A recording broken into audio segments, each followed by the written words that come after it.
kembali dalam Hasanah Para Pencari Ilmu, Butiran Ilmu. Kita lanjutkan lagi perbincangan kita dengan Ustadz Syarif. Ustadz, tadi pertanyaan sebelum jeda iklan saya ajukan ke Ustadz, apa sih ancaman bagi kaum muslim lelaki yang tidak melaksanakan sholat Jumat selama 3 kali berturut-turut? Apakah betul ia akan keluar dari agama Islam dan ditutup mata hati oleh Allah? Gimana? Ya, sebenarnya kita nggak sempat ngebayangin kalau ada orang yang bisa ninggalin sholat tiga Jumat berturut-turut. Tapi ini ternyata dipesankan oleh Rasulullah, siapa orang yang meninggalkan sholat 3 kali berturut-turut, maka Allah udah kunci hati mereka. Jadi mereka akhirnya sulit untuk mendapatkan hidayah. Mereka juga disebut orang-orang yang munafik karena mereka mengaku cinta kepada Allah pada saat ada perintah dari Allah, mereka tidak melakukannya. Lalu kan sebuah kedustaan pastinya itu. Dan orang-orang yang suka berdusta maka dia mengindikasikan kuat sebagai seorang munafik. Padahal Mbak Paulin, orang munafik itu fid-darkil aswali minan nar. Jadi orang munafik itu di lapisan paling bawah dari neraka. Makanya mudah-mudahan pengajian ini didengarkan oleh banyak orang bahwa bila sampai meninggalkan 3 Jumat berturut-turut, maka sesungguhnya lihat bahwa Anda sesungguhnya berpotensi kuat untuk menjadi orang munafik. Bila misalnya udah seperti itu, maka bersedihlah karena orang-orang munafik bila tidak bertobat, maka dia akan menjadi penghuni neraka paling bawah. Karena itu kepada kita semuanya, bahwa bahkan Nabi SAW mengingatkan kalau sudah hatinya ditutup seperti itu, maka tidak ada lagi peluang bagi mereka. Kalau mereka tidak mau berbuat baik, inilah fungsinya kita selalu berada di majelis-majelis ilmu gitu. Seperti butiran ilmu. Subhanallah. Ustaz, tadi saya ada pertanyaan seputar khutbah yang lupa saya tanyakan.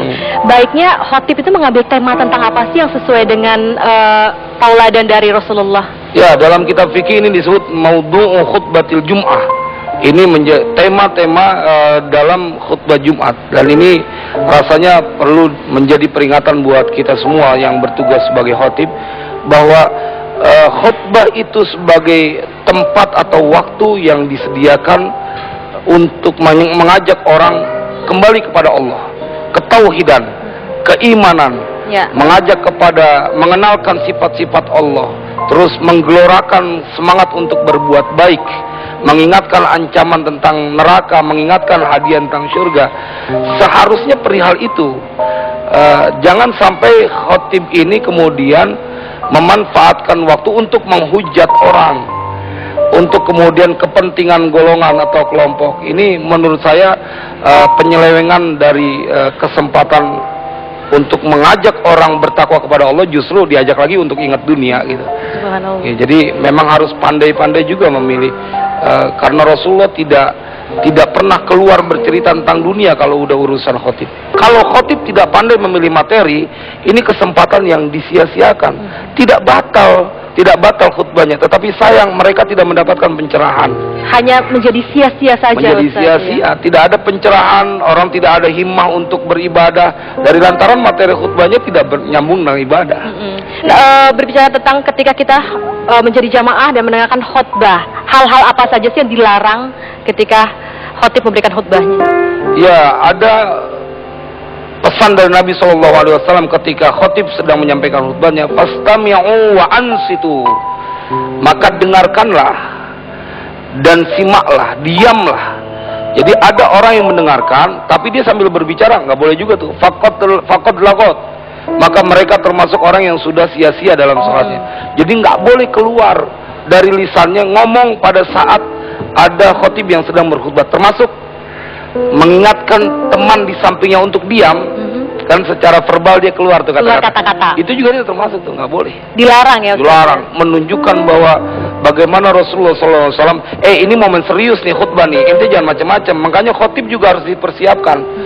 Sajikan hidangan yang menarik untuk jamaah, pesan-pesan agama yang membuat mereka bisa mengambil hikmahnya. Jangan dianggap hanya menggugurkan rukun dari khutbah saja. Kebanyakan orang kemudian yang penting rukunnya aja nggak ditinggal, artinya khutbahnya sah, tidak batal. Itu betul, tapi sayang kalau momen untuk saling menasehati itu dilewatkan. Ketika walaupun menggunakan bahasa tubuh, katakanlah kita sikut atau senggol untuk bilang diam gitu kan, menggunakan bahasa tubuh tidak menggunakan kata-kata pun dilarang. Ya, bahkan itu menurut telah mengganggu konsentrasi. Dia main-main sarung saja. Dia itu tidak mau boleh.